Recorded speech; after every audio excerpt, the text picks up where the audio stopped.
Soyons honnêtes 5 minutes. On passe nos vies à vouloir séduire les autres, on veut tous plaire à quelqu'un à un moment donné.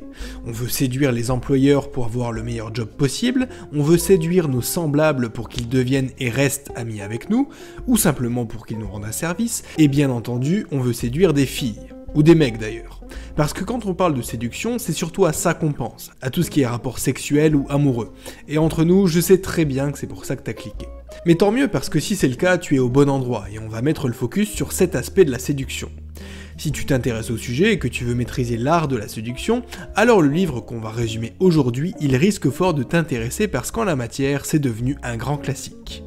On va traiter ici de 3 chapitres importants et franchement, si j'étais à ta place, je resterais bien jusqu'au bout parce que Robert Greene a beaucoup à t'apprendre sur ce domaine.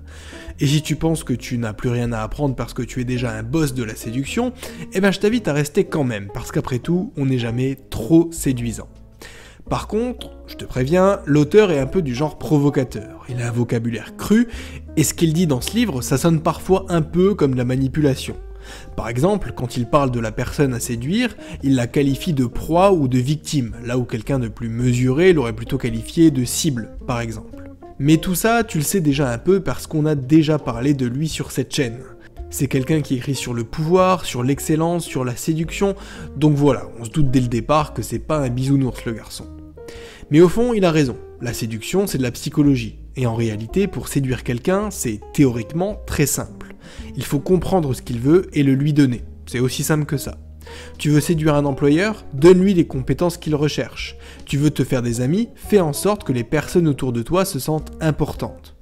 Et pour le contexte amoureux, c'est plus compliqué. Donc écoute bien les 3 règles dont on va parler aujourd'hui, ça va t'aider à comprendre un peu mieux et en plus on va arroser tout ça d'exemples concrets que tu vas pouvoir appliquer dès la fin de ce résumé.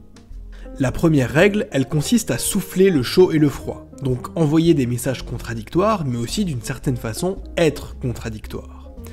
Avoir ces contradictions et les assumer, c'est l'une des clés du charisme. Dans la fiction comme dans la réalité, les personnages complexes sont les plus intéressants et les plus appréciés. En tête des classements, on retrouve par exemple des types comme Harvey Specter, Thomas Shelby, mais aussi d'autres personnages plus contestés comme Dexter Morgan ou Eren Yeager pour ceux qui connaissent. Leur point commun, c'est que leurs principales forces, leur ego, leur calme ou encore leur détermination, sont aussi leurs principales faiblesses. Et c'est ça qui en fait des personnages formidables. Ils attirent la curiosité, tous leurs faits et gestes sont analysés, et ils font l'objet de nombreuses théories. Pourquoi? Parce qu'être contradictoire, c'est foncièrement humain. Quelqu'un de tout lisse, tout parfait, qui fait toujours les choses de la même façon, au final, il va être hyper prévisible et, disons-le, un peu plat. Souffler le chaud et le froid, ça comporte aussi un deuxième volet. Souffler le chaud et le froid, c'est aussi cultiver l'ambiguïté sur ses sentiments et ses intentions à l'égard de la personne que l'on veut séduire. La victime donc. Ça reste le meilleur moyen pour qu'elle pense à toi et se torture l'esprit à essayer de savoir ce que tu veux vraiment. Ça rejoint un peu ce qu'on disait dans les 48 lois du pouvoir, livre aussi écrit par Robert Greene, avec la loi numéro 16, « Fais-toi désirer ». Concrètement, ça implique de passer aux extrêmes d'un même comportement. Donc être hyper enthousiaste et chaleureux avec ta victime le jour 1, faire des compliments, être souriant, puis être hyper froid et distant le lendemain. Ou encore, simuler un peu de romantisme dans la relation au début, alors qu'en réalité tu ne comptes pas t'investir plus que ça. De cette façon, la victime va être forcée de te courir après en espérant que tu te remettes à adopter le comportement initial. La deuxième règle, elle consiste à susciter la jalousie. Encore une fois, cette règle comporte 2 volets, mais dans les 2 cas, ça va consister à faire fonctionner la preuve sociale. Pour rappel, la preuve sociale, c'est la confiance qu'on place dans le jugement des autres. Si les autres pensent de telle façon, achètent tel type de produit ou aiment voyager à tel endroit, alors moi, je vais être influencé par ça. C'est vraiment hyper simpliste de le dire comme ça, mais en gros, la preuve sociale, ça veut dire qu'on veut ce que les autres veulent. Et en séduction, ça va impliquer 2 choses. La première, c'est que si tu parais désiré, tu vas susciter la jalousie de la part des mecs qui ont peu d'opportunités et qui voudraient être désirés autant que toi. La seconde, c'est que tu vas aussi susciter des jalousies entre les filles qui te veulent. Ça va créer une sorte de compétition entre elles, ce qui implique moins d'efforts et plus de choix pour toi. Et c'est surtout ce second volet qui va nous intéresser parce qu'après tout, c'est un livre sur la séduction et pas sur qui a la plus grosse. Pour mettre ça en pratique, pour créer des jalousies entre filles, fais déjà en sorte de te créer des opportunités en parlant à plusieurs filles en même temps.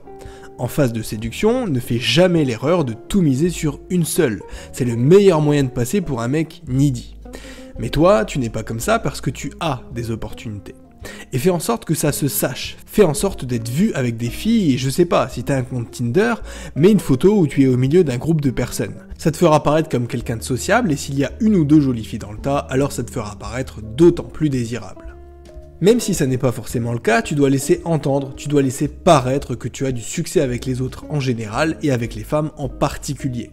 N'oublie pas que dans une société d'apparence, ta valeur perçue est supérieure à ta valeur réelle. Troisième et dernière clé, elle consiste à créer des besoins sans les satisfaire. En bref, c'est une sorte de variante de souffler le chaud et le froid. Tu vas chercher à créer un manque chez la personne que tu séduis, un désir, une sorte de frustration que seul toi vas pouvoir assouvir. Si tu te souviens de mon résumé du livre Influence et Manipulation, et j'espère que c'est le cas parce que je te renvoie à chaque fois vers ce livre, ça rejoint ce qu'on disait avec la réactance. La définition qu'on en avait donnée de la réactance, c'est de tendre la carotte à quelqu'un pour lui retirer aussitôt après. En gros, tu donnes un avantage à une personne, tu la laisses profiter d'un truc et là d'un coup, tu lui retires, tu la prives des accès que tu lui avais donnés. Ça va engendrer une frustration hyper forte et ce qu'elle va vouloir, c'est y avoir accès de nouveau. Appliqué à la séduction, ça va consister à rendre ta victime accro à toi, à vos discussions et à votre relation. Et pour ça, pas besoin de beaucoup d'efforts. Il suffit de petites attentions, de se montrer valorisant, mais aussi de faire preuve d'empathie. Parce que là encore, quoi de mieux pour rendre ta victime accro que de comprendre son problème, par exemple un besoin d'attention, un sentiment de solitude ou un complexe, et de lui laisser entendre que tu peux le solutionner. Par exemple parce que tu es du genre attentionné, sociable ou rassurant. La clé est dans notre exemple de ne pas en donner trop souvent ou trop d'un coup, pour que la victime réclame ton attention et au final qu'elle te réclame. Voilà, on arrive déjà à la fin de ce résumé, j'espère qu'il t'aura plu. Si c'est le cas, tu likes, tu commentes, tu partages, tu t'abonnes et on se dit à bientôt pour un nouveau résumé. C'était ebook, ciao ciao.